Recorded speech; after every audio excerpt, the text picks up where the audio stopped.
Ahoj, už je to tady, čet se ozval. Tak začneme těma komentářema, ne? Mám tady první od Vlasty Gejlové.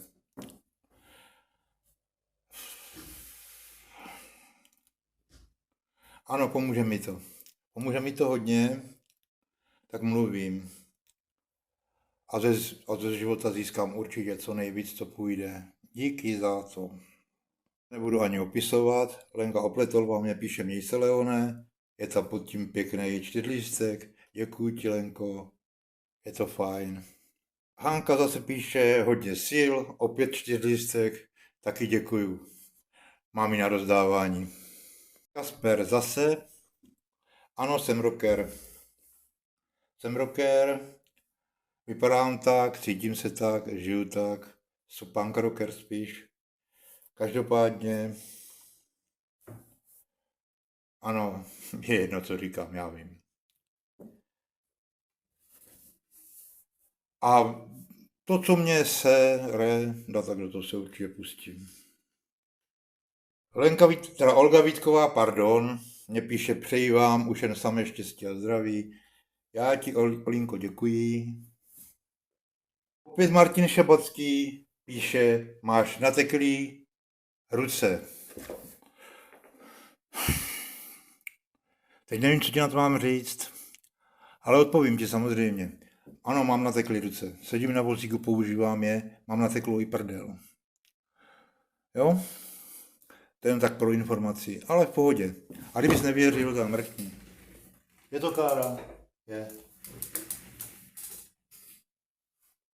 Petr Svoboda píše: super, jemu děkuji. Opět Martin Škrabal, to bude asi nějaký doktor, porinul sněžek kyseliny močový. Ty vole, já chodím docela často a rád a na dlouho. Prostata mě funguje a porinul ani nevím, co je. Nějak jsem asi ještě furt mladej na porinol. Opět Martin Škrábal: vole, smaž to, kokote. Ano, nesmažu to. Kokot jsem, že jsem nepřestal chlastat dřív. Protože když přestal chlastat dřív, tak jsem neseděl na vozíku a nedělal bych tady tyhle videa.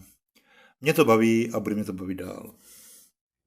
Vlastně to nebylo tak hrozný. Já jsem si myslel, že to bude horší. Jako... V podstatě se tomu směju.